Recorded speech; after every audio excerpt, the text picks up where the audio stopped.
Chapter 29.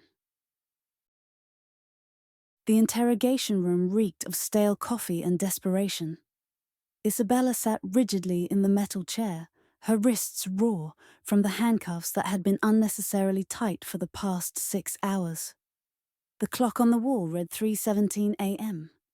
She'd been questioned by 3 different officers, each more hostile than the last. None had allowed her attorney access despite her repeated requests. "You're making a serious mistake," she told Officer Daniels, the latest in the rotation.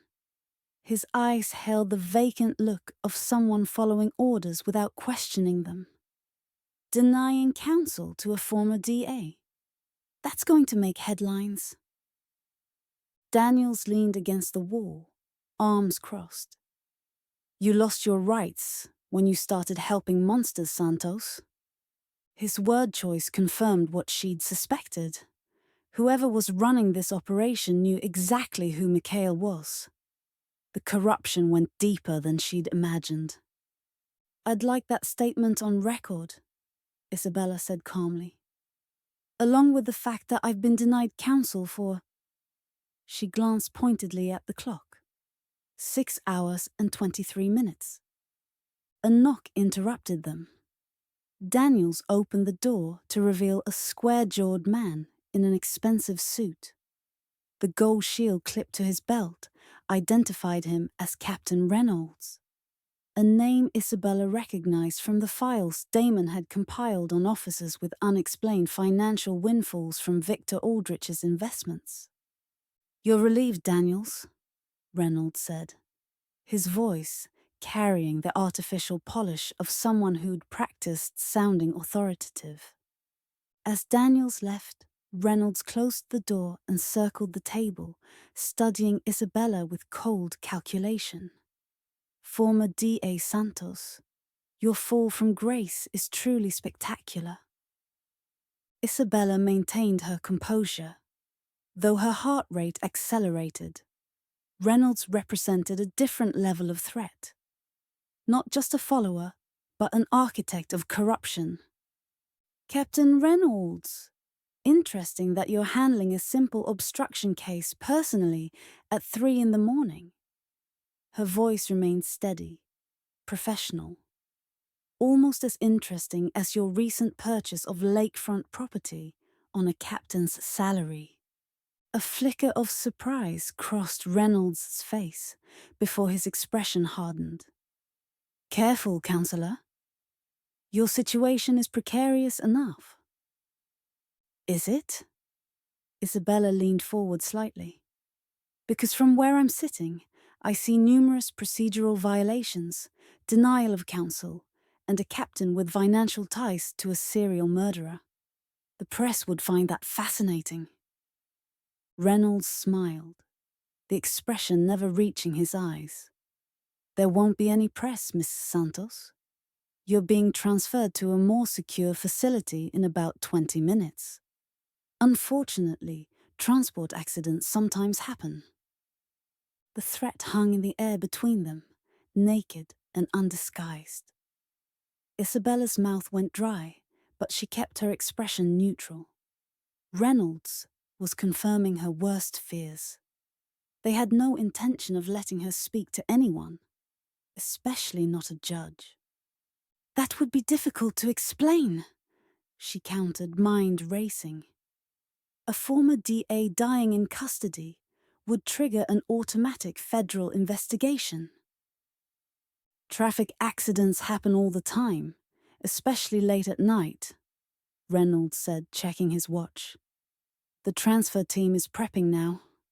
I'd make peace with whatever god you believe in." He moved toward the door, but paused with his hand on the knob. "Your wolf won't find you in time. And if he does by some stroke of luck, experience has taught me that bullets work just fine on them, when there's enough of them." As the door closed behind him, Isabella finally allowed herself a moment of genuine fear. The 24-hour window she'd negotiated with Mikhail wouldn't matter if Reynolds' transfer happened first. She couldn't help but wonder if they had arranged a similar accident for Harper. These were not people who left loose ends. She scanned the room desperately. It had the standard interrogation setup: a table bolted to the floor, 2 chairs, a one-way mirror, and a camera in the corner with its red light steadily blinking. The air vent was too small for escape, and the door would be guarded. A faint vibration shook the table. Isabella froze, unsure if she'd imagined it. Then it became stronger this time, rattling the metal legs against the concrete floor. The fluorescent lights flickered once, twice, then steadied. Something was happening. The camera in the corner suddenly went dark, its recording light extinguished. Outside, raised voices and running footsteps suggested confusion spreading through the precinct. The vibrations intensified until the water in the paper cup before her formed tiny ripples, concentric circles spreading outward. A distant boom shook the building, followed by the unmistakable wail of the police station's emergency sirens.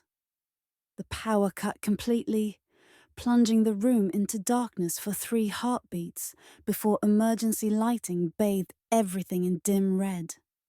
Isabella stood, adrenaline clearing her mind. This wasn't random. This was coordinated. The 24 hours hadn't elapsed, but Mikhail had come anyway. The door burst open, revealing not the corrupt captain, but Damon breathing hard. A visitor's badge still clipped to his shirt, and a set of keys in his hand. "We have about 2 minutes," he said, quickly unlocking her handcuffs. "Elias is creating a diversion at the front, but they'll figure out what's happening fast." "Damon," Isabella rubbed her wrists, disbelieving. "How did you—" "Later.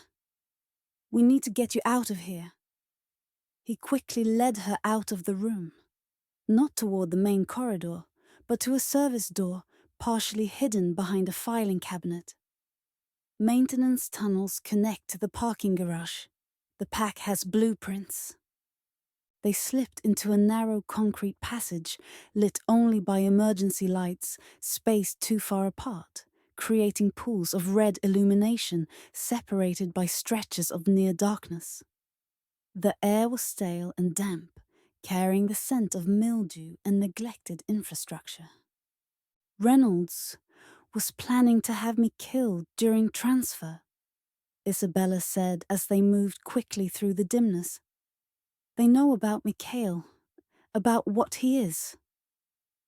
Damon nodded grimly. "We figured as much when the warrant specified silver ammunition. Katerina's team intercepted communications about a special transport protocol for you." Another explosion, this time closer, rocked the building, sending dust raining from the ceiling. The emergency lights flickered ominously. "That wasn't part of the plan," Damon muttered, picking up his pace. "Katerina isn't known for her subtlety," Isabella offered dryly. They reached a junction where the tunnel split 3 ways. Damon hesitated, consulting something on his phone before choosing the right passage. The distant sound of voices echoed through the concrete corridors. Search parties were being organized. "How much farther?" Isabella asked, nervous that their pursuers appeared to be closing the distance. "Service exit should be just ahead. Leads to the lower level of the parking structure where—" Damon stopped abruptly, raising a hand in warning. Footsteps approached from the connecting tunnel ahead, heavy, purposeful, multiple pairs. They were trapped between the approaching officers and those certainly following behind. "Back!" Isabella whispered, turning toward a recessed utility door they'd passed moments before. It was locked, the handle refusing to budge under her desperate grip. The footsteps grew louder, flashlight beams sweeping the tunnel walls. Discovery was seconds away when a hand clamped over Isabella's mouth from behind, pulling her backward into what should have been a solid wall, but somehow wasn't. The hidden panel slid closed silently, just as flashlight beams illuminated where they'd been standing. Through a narrow gap, Isabella watched officers in tactical gear sweep past, oblivious to the secret passage now concealing her and Damon, and whoever had pulled them to safety. "Cutting it rather close," came an accented voice behind them. "I told you to wait at the extraction point." Isabella turned to find Nikolai, dressed in form-fitting black tactical gear that made him nearly invisible in the darkness. His eyes reflected the minimal light like a predator's. "The timeline accelerated," Damon explained. "They were moving her within minutes, not hours."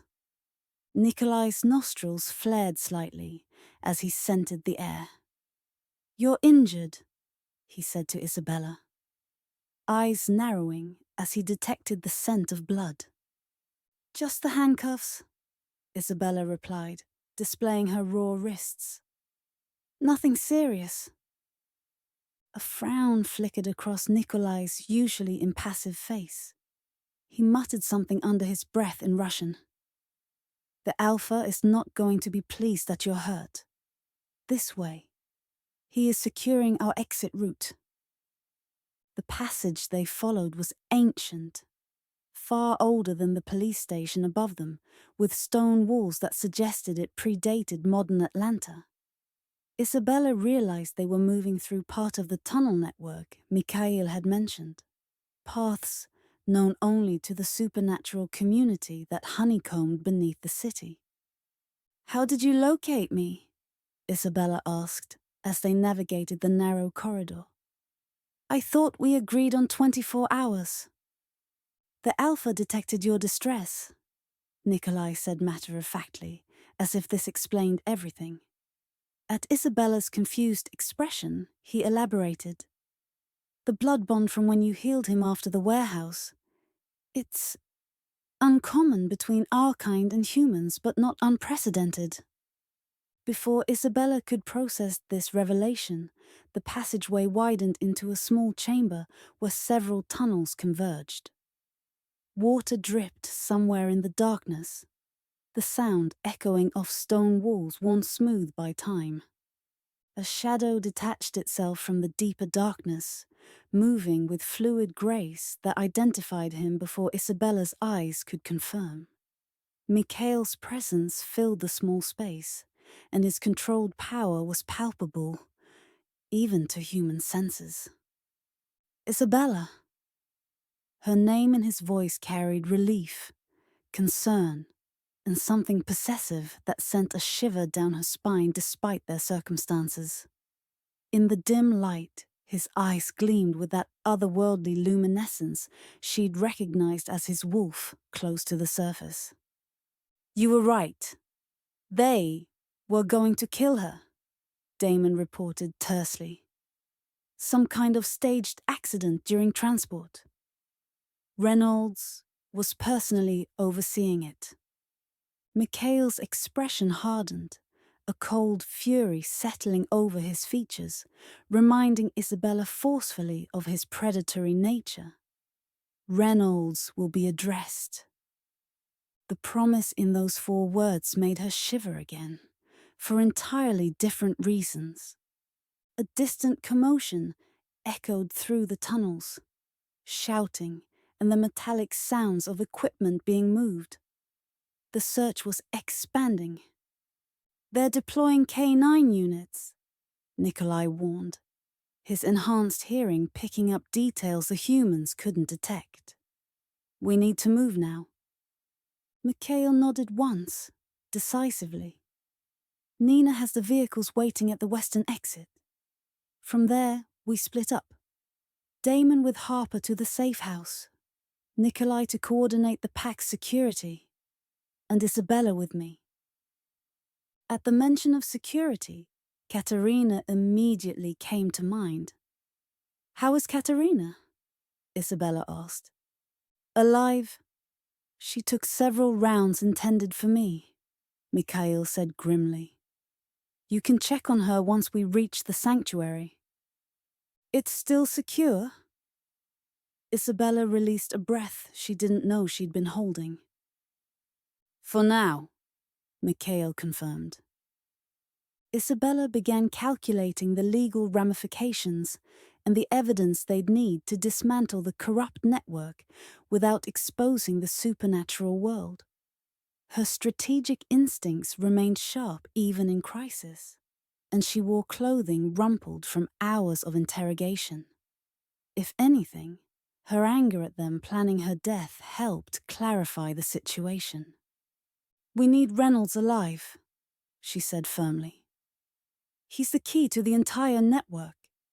If we can turn him—" "He tried to have you killed," Mikhail interrupted, a dangerous edge to his voice.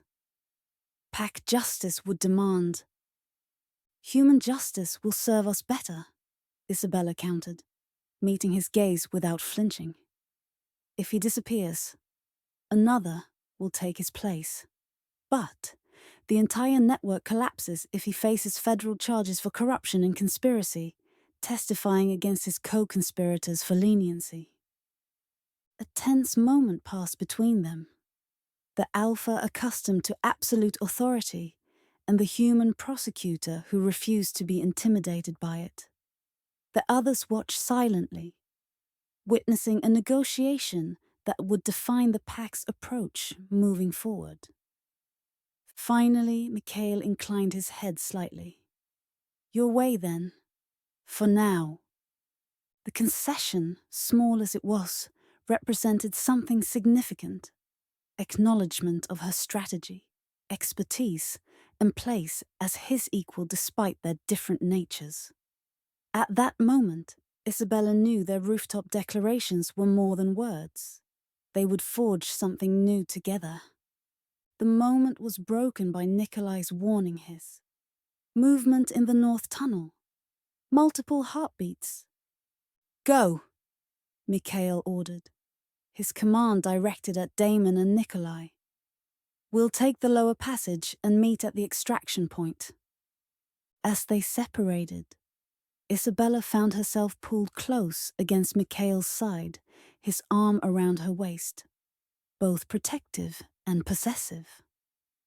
The heat of him burned through her clothing, a reminder of his inhuman nature that now felt like safety rather than a threat. "You didn't wait 24 hours?" she murmured, as he guided her toward a descending passage barely visible in the gloom. "You were in danger." His voice was rough with an emotion she couldn't quite identify. "I felt it." "Nikolai mentioned a blood bond," Isabella ventured, breathless from both their pace and the implications. Mikhail's stride faltered momentarily. "Later," he promised, the word both reassurance and deflection. "When we're safe." The tunnel narrowed until they were forced to move single file, Mikhail leading the way with preternatural confidence in the near darkness. Isabella followed, one hand trailing along the damp stone wall for balance, the other held firmly in Mikhail's grip.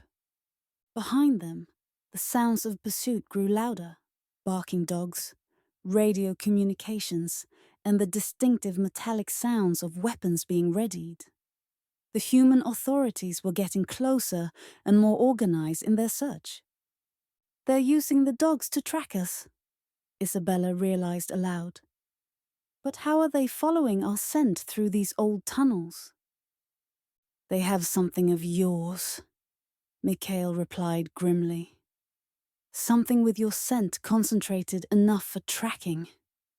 Isabella's mind raced through possibilities. "My sweater. They took it during processing." Mikhail nodded, his profile sharp in the minimal light filtering from ahead. "We need to erase the trail. Before Isabella could ask what he meant, they emerged into another junction chamber with a sluggish stream of water flowing through a channel cut into the floor. Without hesitation, Mikhail lifted her, his supernatural strength making her weight inconsequential, and waded into the knee-deep water. "This will mask our scent," he explained, moving downstream with surprising speed despite the current and his burden. "The water empties into a drainage system that connects to our exit point." Isabella clung to his shoulders, acutely aware of his body against hers, the coiled strength in his muscles, the unnatural heat he generated even while partially submerged in cold water. Despite their desperate situation, she found herself distracted by his proximity, by the way his arms held her securely against his chest. "Your heart is racing," he observed, voice low and intimate despite the echoing chamber.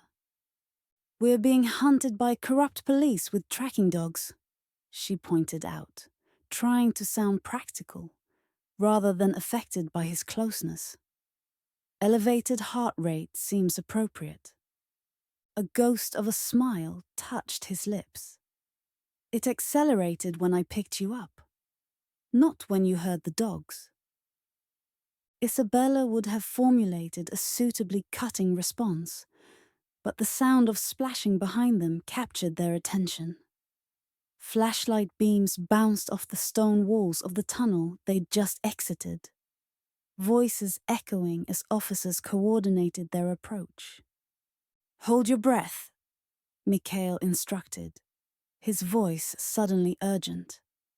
Before Isabella could process the command, he submerged them both, diving into a deeper section of the water channel where it disappeared beneath a low stone archway.